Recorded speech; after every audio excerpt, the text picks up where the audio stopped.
G'day, my name's Nathan Lindsell and welcome to episode number 3 of The Fine Art of Distraction. With today's episode, I'm actually going to be doing a practice pour for a piece that I've got coming up in a couple of weeks' time. My dad's boss actually asked if I could do a piece for the office, and he asked if I could do a 48 by 48 inch. And I said, yeah, why not? Sounds like fun. And then later that day I started thinking, I'm like, 48 by 48 inch. That's huge. That's 1.20 meters by 1.20 meters. So then I started thinking, I probably should do a practice run. Not a 48 by 48 practice run, but a smaller version, just so I can work out how much paint I'm actually going to need, and also to determine which technique I'm wanting to actually do. Because if you choose the wrong style for such a big piece, you're going to be fighting it the whole way, and you're probably not going to be happy with the end result. So it's best to do the practice run first so you can choose which technique is the right technique. Because, hey, the technique that I'm doing today might end up being the wrong technique for the 48 by 48, and I'll learn that by doing the practice run. So with today's pour, I'll be using a 35 inch by 24 inch canvas, and I know it's not the same dimensions and it's odd sizes, but it should still give me a bit of a knowing of how much paint I'm going to need to do the 48 by 48, and also if the style is the correct style to choose. The style that I've actually chosen to do is called an open cup, and I'll be using 5 different colours, and I'll be using squeezy bottles. So I'll fill the squeezy bottles up with 5 different colours, and then with the technique being an open cup, what that is it's a cup which is opened on both ends.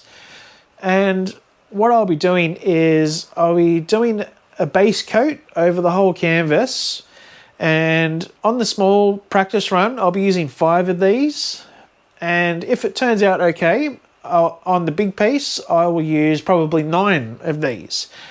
And what I'll do is I'll put these in the base coat, and then I'll start to pour, or squirt even, the paint into the cups. And what will actually happen is once the paint can't hold its own weight inside the open cup, it'll actually start to pour out from the bottom. And because the open cups are actually placed in the base coat, that paint that's coming out of the open cup will then go underneath the base coat, and that base coat will actually skim over the top of the paint that's coming out of the open cup.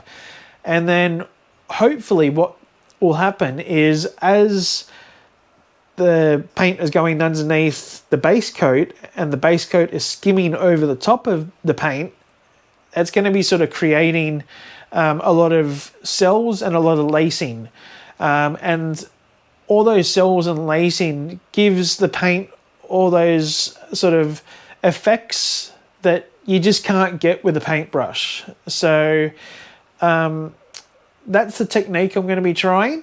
It's a great technique to do, and fingers crossed it works, and then it works even better for the big piece. So wish me luck. Well, you don't need to wish me luck on this one. Probably more wish me luck on the bigger one. But both are going to be really fun. And yeah, thanks for joining me on the Fine Art of Distraction. And let's head over to the table now and let's go through the paints and the colours. Thanks, guys. Okay, so here's all the paints that we're going to be using today. You'll notice that majority of them are actually from Global Colours, and those colours are turquoise, cool blue, black, metallic blue, and also metallic gold. Then over here we've got white from Earaldo de Pablo, which is actually an Italian brand. And then the base coat is actually going to be Mont, and that's titanium white. And that's in here. All of these paints, including the base coat, have been mixed with Floetrol 2 to 1. So it's 2 parts Floetrol to 1 part paint. What I'm actually going to do is I'm going to do a drip test. Because I'm using the open cups, I'm wanting all the consistencies to be the same.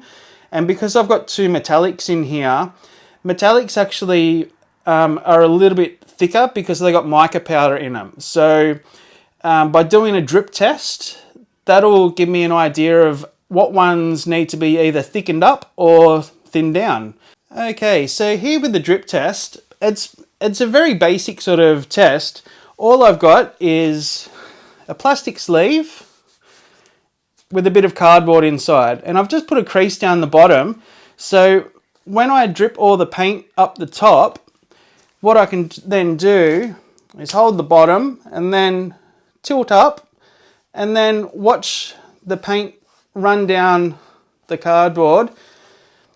By doing that, I can just see which paint is going to need to be thickened up or thinned down.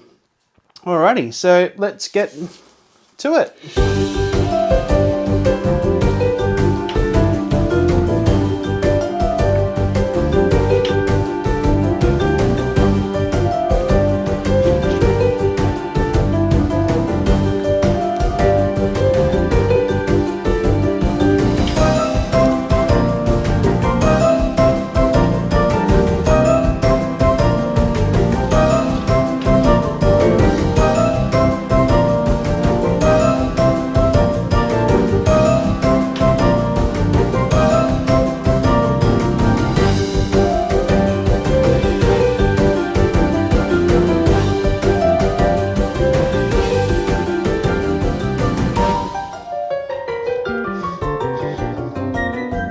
And as we can see there, the black one needs to be thinned down quite a bit. The blue and the gold, both the metallics, they seem to be pretty fine. I'll thin down the dark blue one just a little bit. I'll also thin those down and that one down as well. And what I'm actually going to thin them down with, rather than thinning it down with more Floetrol, this is a little tip that I picked up from Gina DeLuca, is it's basically water with 10% Floetrol. So there's still a little bit of Floetrol in it, but yeah, it's better than just sort of just adding straight water. Well, it seems to work a bit better. All right, so what I'll do, I'll add a little bit into which ones need it, and then we'll do the drip test again and see if they're any better than what that test is. All right, give me 2 seconds, guys. Alrighty, so I've gone ahead and added the 10% Floetrol water mix to the paints that needed it. So let's go ahead and try the second drip test and see if we get it any better than this result. Let's go.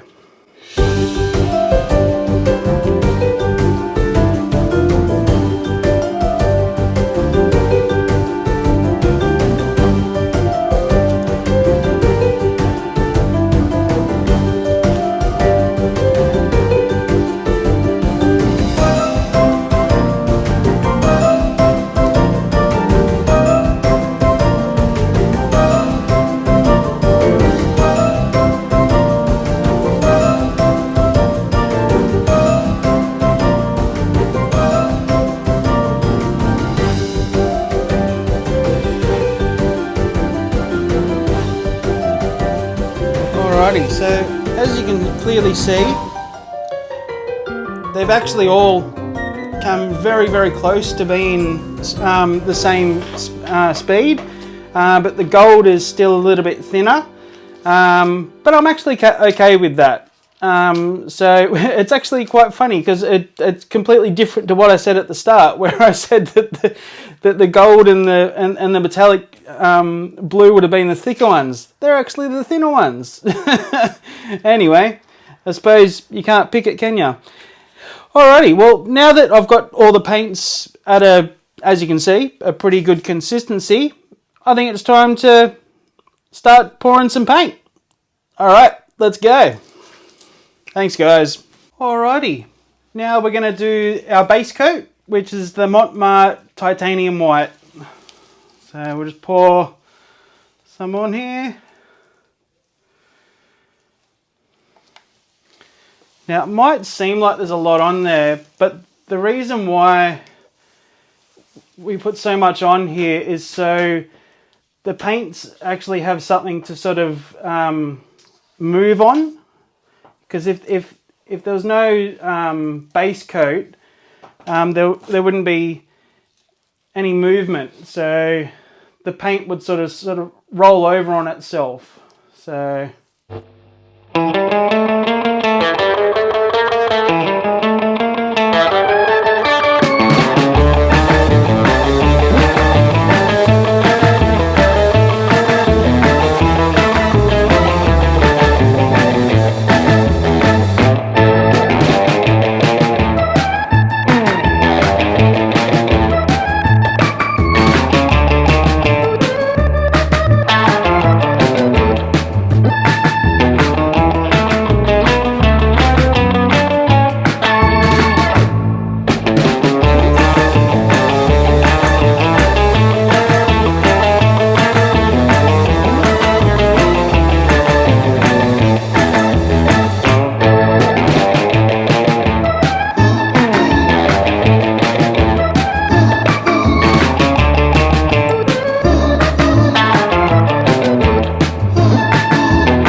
Alrighty, I'm actually really liking what I'm seeing here. There's quite a lot of lacing and lots of little cells going on. And what I'm actually going to do, I'm actually going to let it sit for a little bit and let those colours percolate, and also all the cells and all the lacing sort of generate. And it's also giving a chance to all the air bubbles to release. And as the air bubbles are releasing, that's sort of making a few more cells as well.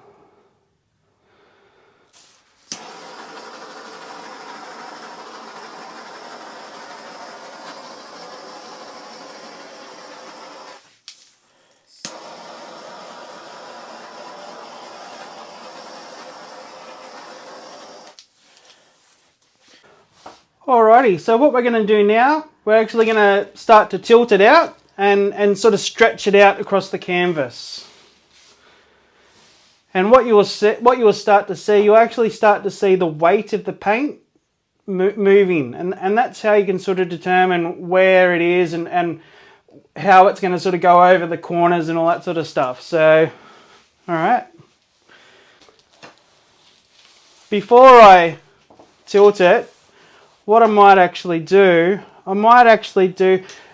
some people call it like wrecking, by sort of making a little bit of a design in it. I actually like to call it manipulating, because you're sort of manipulating what you've already done. So I'm just going to sort of try to sort of join them in with each other. So.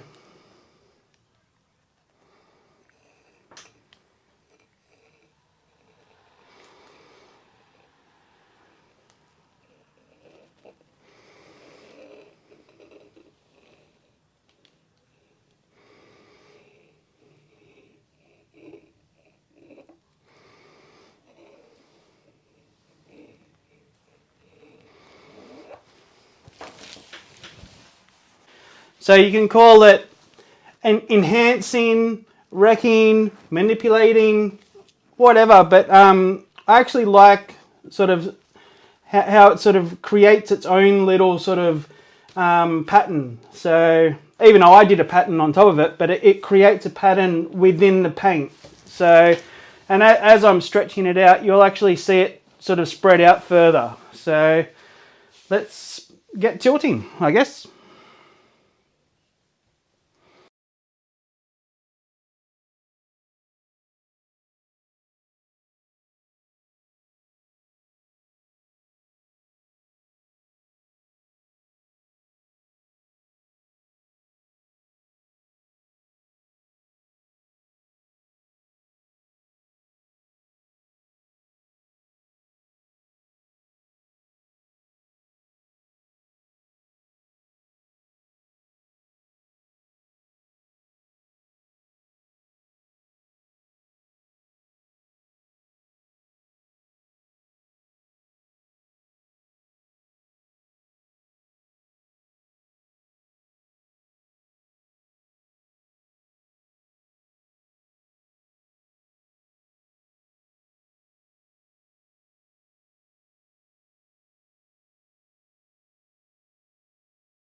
Alrighty, well, as you can see, my battery ran out.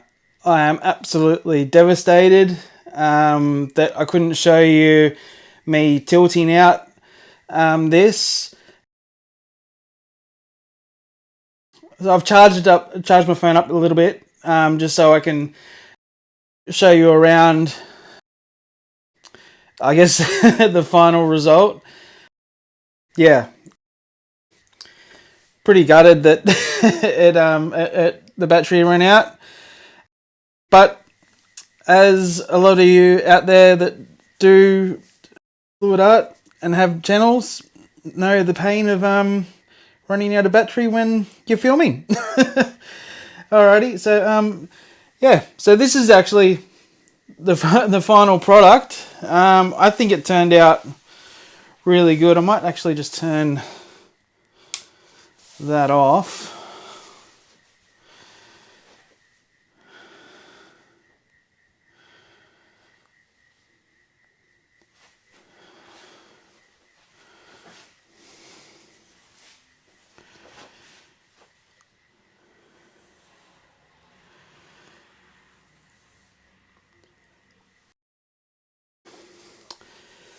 Now, if you remember at the start, the gold was actually thinner than all the other colors, and you can barely see any. So there's a bit of a lesson learned.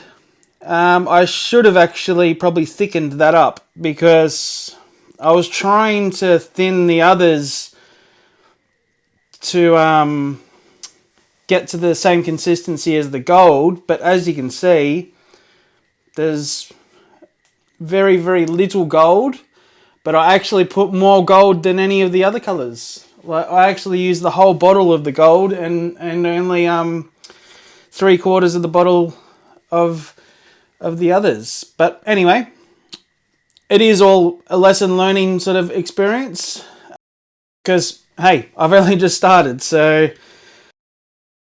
but I think this technique that I did, the open cup, I think that's the winner for the 48 by 48 canvas, because I'll tell you what, this turned out awesome. I just hope that the big piece, the 48 by 48, turns out something similar to this. But yeah, oh, look at that. That's probably one of my favorites. I'd have to say it's probably one of my favorites so far. So again, I'm absolutely devastated that the battery ran out. But I mean, these things happen. I've got an awesome artwork, which was actually only meant to be a practice run. So yeah, as I said, hopefully the real piece turns out something like this. But yeah, like, I just love all those lines everywhere.